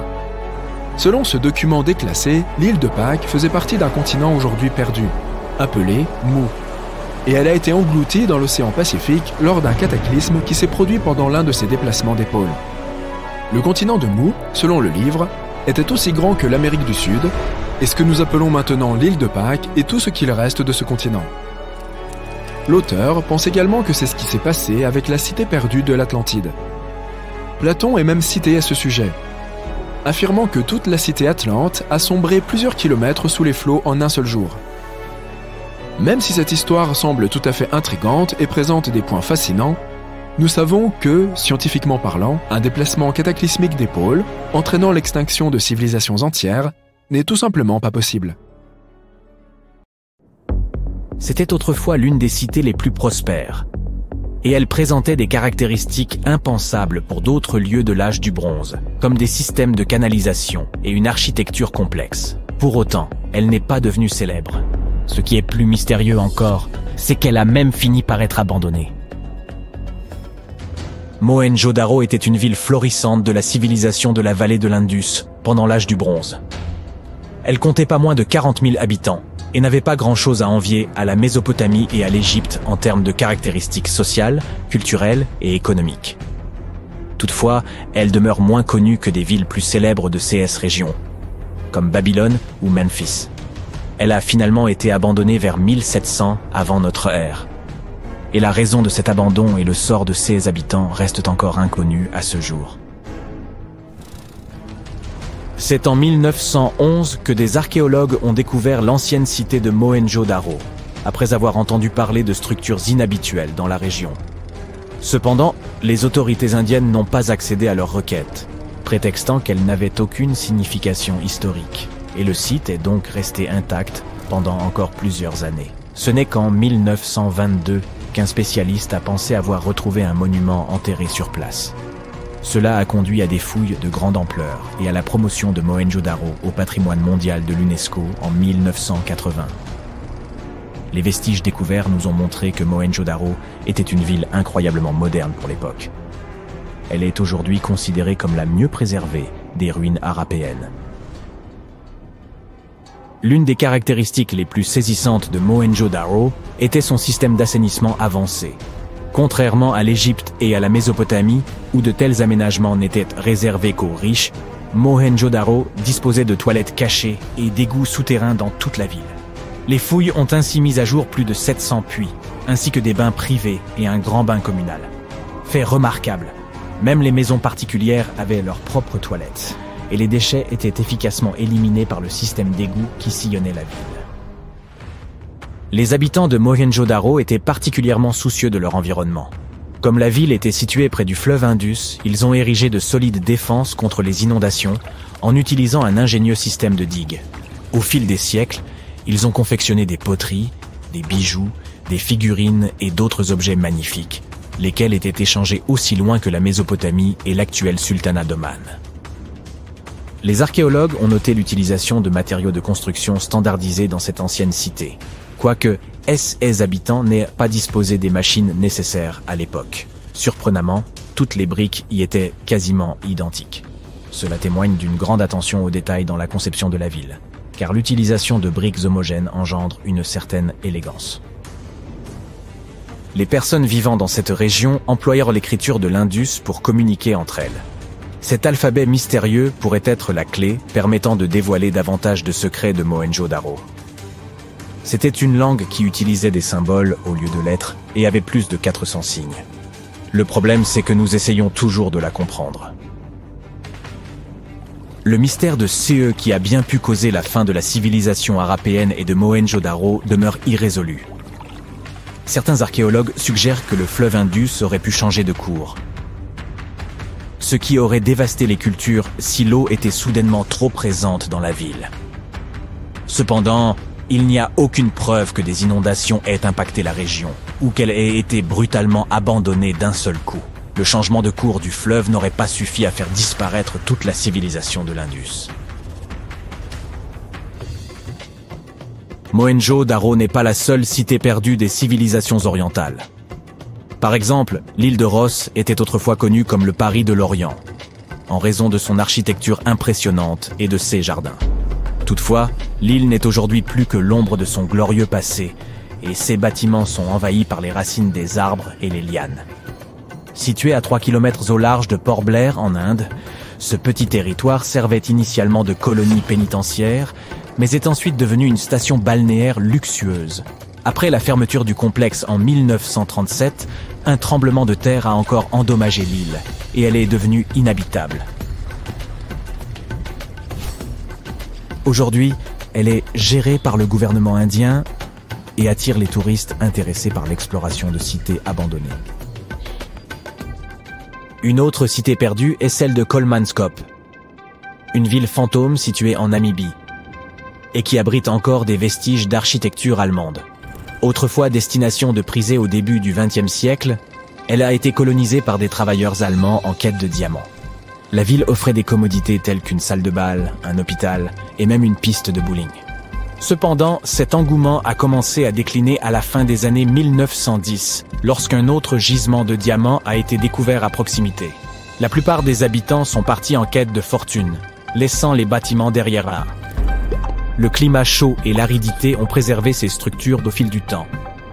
Et les touristes peuvent désormais visiter cette ville fantôme du désert depuis la ville voisine de Lüderitz.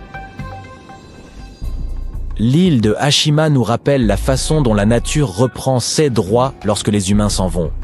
Elle a d'ailleurs figuré dans un film de James Bond en raison de son atmosphère irréelle. L'île a été initialement inaugurée en 1881 pour l'exploitation minière sous-marine du charbon et la population de l'île a atteint un pic de 5000 personnes en 1959. Malheureusement, les mines ont fermé dans les années 70 et les gens ont lentement commencé à déserter l'île, l'abandonnant complètement en l'espace de 3 mois. Aujourd'hui, c'est une destination touristique populaire dont les visiteurs explorent les maisons désertées, les piscines, les magasins et les usines. La découverte d'or en 1862 dans un ruisseau proche de Bannack, dans le Montana, a fait passer la population de la ville de quelques centaines à plusieurs milliers en quelques années. Hélas, cette expansion rapide a été suivie d'un déclin tout aussi rapide, car davantage d'or a été découvert dans d'autres régions à proximité. En conséquence, Bannack est finalement devenue la première capitale du Montana, mais n'a conservé ce titre que moins d'1 an avant d'être remplacé par Virginia City.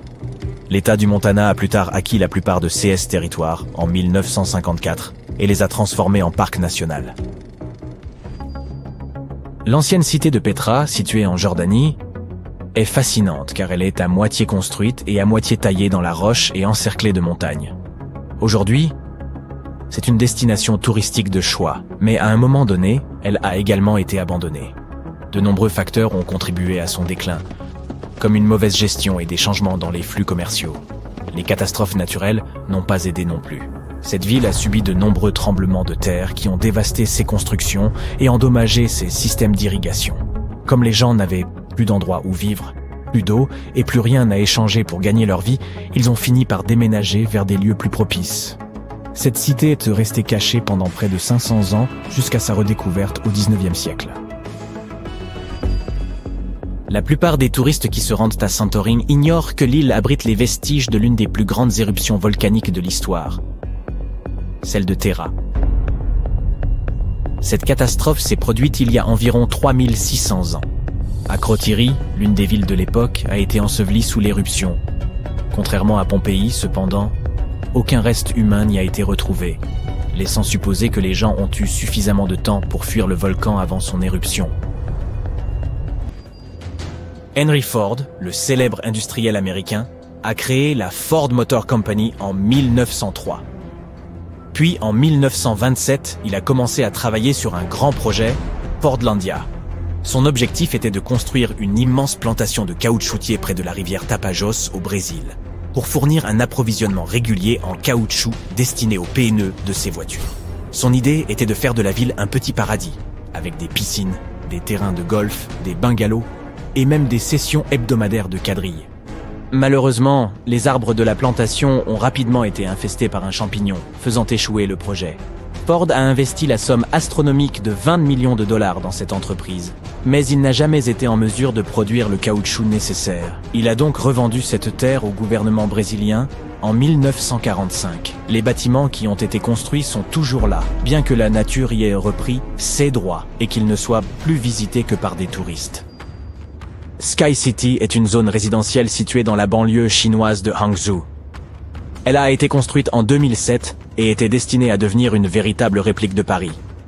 La ville a même sa propre tour Eiffel, ainsi que des copies d'autres monuments emblématiques tels que l'Opéra Garnier et les Champs-Élysées. Elle dispose également de villas et d'appartements luxueux, d'un lac artificiel, de jardins et de parcs. Malgré ses grands projets, elle est presque complètement abandonnée. Personne ne veut y vivre car elle coûte beaucoup trop cher. C'est toutefois un endroit plutôt agréable pour les locaux qui souhaitent prendre quelques photos. Des fois qu'ils voudraient faire croire à leurs amis qu'ils viennent d'atterrir dans la capitale française. Imagine que tu découvres une ville antique sans même avoir à quitter le confort de ta maison. En 1963, c'est exactement ce qu'a fait un homme dans la province de Nevşehir, en Turquie. Alors qu'il était en train de rénover sa maison, il a abattu un mur dans son sous-sol et a découvert une pièce mystérieuse. Il a continué à creuser et a vu un tunnel. C'est ainsi que la ville souterraine de Derinkuyu a été mise au jour. Derinkuyu est l'une des cités souterraines les plus profondes de Cappadoce et de toute la Turquie. Ce chef-d'œuvre d'ingénierie compte 8 étages et les habitants avaient accès à des caves, des entrepôts, des chapelles, une école, une salle d'études et bien d'autres structures. Tous les étages sont connectés par un vaste réseau de tunnels. On pense que cette ville souterraine a été construite pour servir d'abri, puisqu'il est impossible de distinguer la construction de l'extérieur. Sa profondeur est d'environ 85 mètres et le complexe était suffisamment grand pour abriter environ 20 000 personnes, ainsi que leur bétail et leurs réserves de nourriture. Il y a également un puits d'aération long de plus de 50 mètres. Les gens l'utilisaient à la fois pour la ventilation et comme source d'eau potable.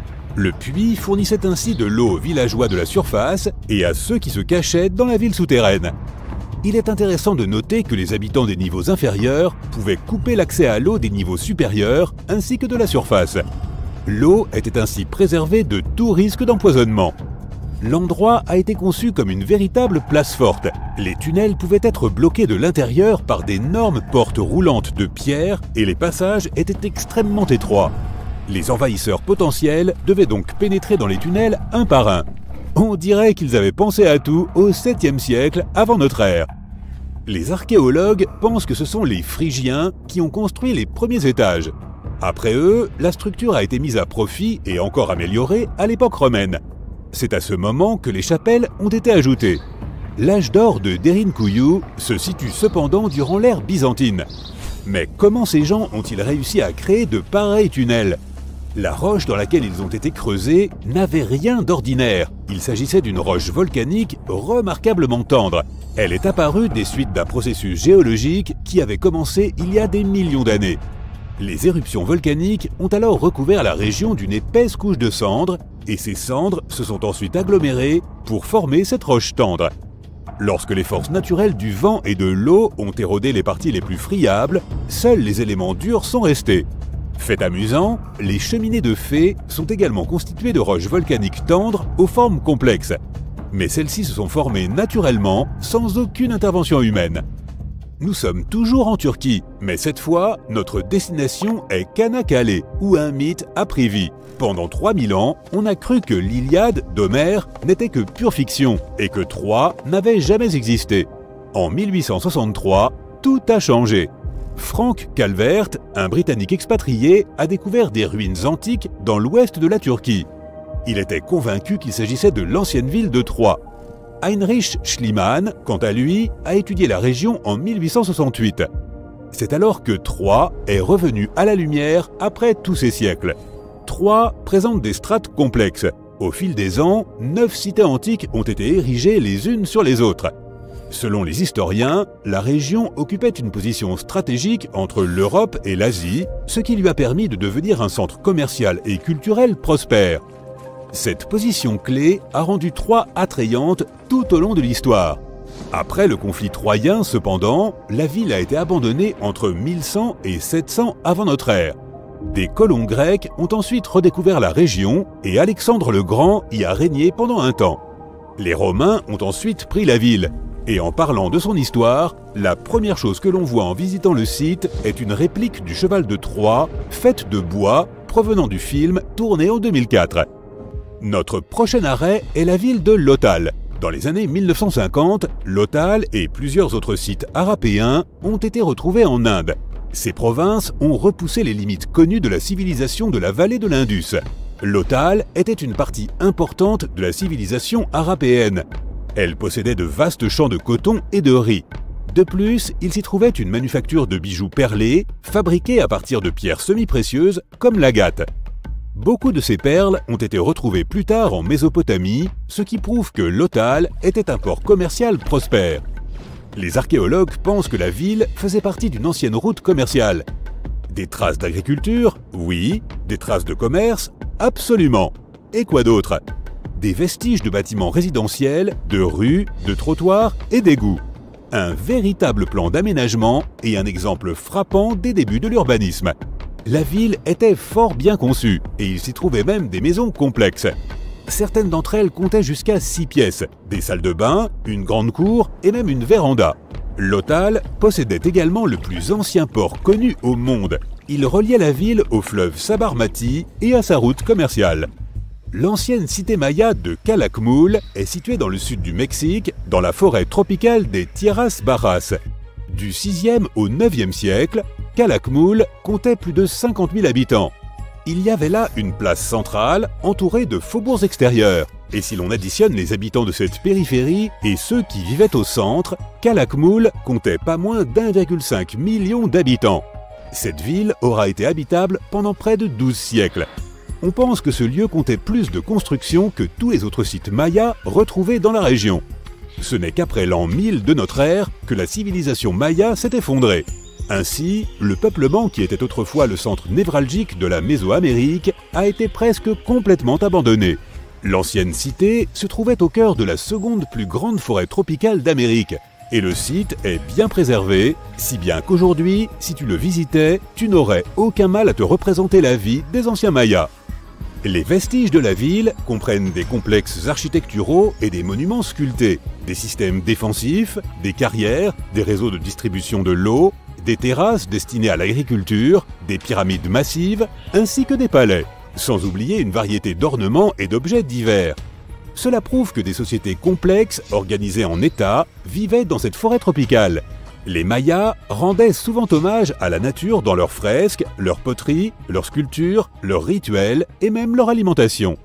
Passons maintenant à un endroit que les gens ne croyaient même pas exister. La cité de Tonis Héracléion n'apparaît que dans quelques inscriptions et textes anciens. Il s'avère qu'elle attendait d'être découverte depuis des milliers d'années. Les scientifiques ont fouillé la majeure partie de la côte égyptienne, c'est alors que l'archéologue Franck Gaudiot et son équipe ont détecté un visage colossal qui les regardait depuis le fond marin. La cité antique d'Héracléion a été découverte complètement submergée à 6 km des côtes d'Alexandrie. Dans les ruines de la cité perdue se trouvaient 64 navires, 700 ancres et un monceau de pièces d'or. Les archéologues considèrent que les vestiges du temple, flanqués d'une statue de 5 mètres de haut, sont les découvertes les plus importantes de cette expédition. Il y a longtemps, la cité organisait des cérémonies et des fêtes dans le temple d'Amon. Les ruines et les objets retrouvés sont faits de granit et de diorite et sont donc restés en bon état, même après avoir été au contact de l'eau pendant des siècles.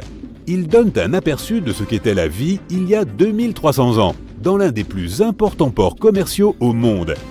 La ville disposait d'un réseau de canaux. On peut la comparer à une sorte de Venise de l'Égypte ancienne. et ces canaux reliaient de nombreux ports et points d'ancrage. Des tours, des temples, des maisons et d'autres structures étaient également connectés par des ponts. Tonis Héracléion était le principal comptoir du pays pour le commerce et la collecte d'impôts. Personne ne sait vraiment comment la ville s'est retrouvée submergée, mais les archéologues l'attribuent à des causes naturelles. À la fin du IIe siècle avant notre ère, probablement à la suite d'une inondation, Héracléion a été recouverte d'eau. C'est alors qu'Alexandrie, la ville fondée par Alexandre le Grand, est devenue plus glorieuse qu'Héracléion. Avant la renommée de celle-ci, Héracléion était le principal port d'entrée en Égypte. Ainsi, après la catastrophe, de nombreux navires faisant cap sur Héracléion ont dû changer d'itinéraire pour se diriger vers Alexandrie. Héracléion a alors sombré dans l'oubli jusqu'à sa redécouverte en 1933. Mesa Verde est un parc national américain situé dans le Colorado. Ce parc représente la plus grande réserve archéologique des États-Unis, avec plus de 5000 sites, dont 600 habitations à flanc de falaise. Mesa Verde signifie « la table verte » en espagnol. Elle doit ce nom à la forme des montagnes de la région, avec leurs sommets plats et leurs flancs abrupts. Le parc est un site archéologique de l'ancien peuple des Anasazi. À partir de 7500 avant notre ère, un groupe de paléo-indiens nomades a vécu de façon saisonnière à Mesa Verde. Ils étaient chasseurs, cueilleurs et cultivateurs, et ce sont eux qui ont construit les premiers pueblos de la région.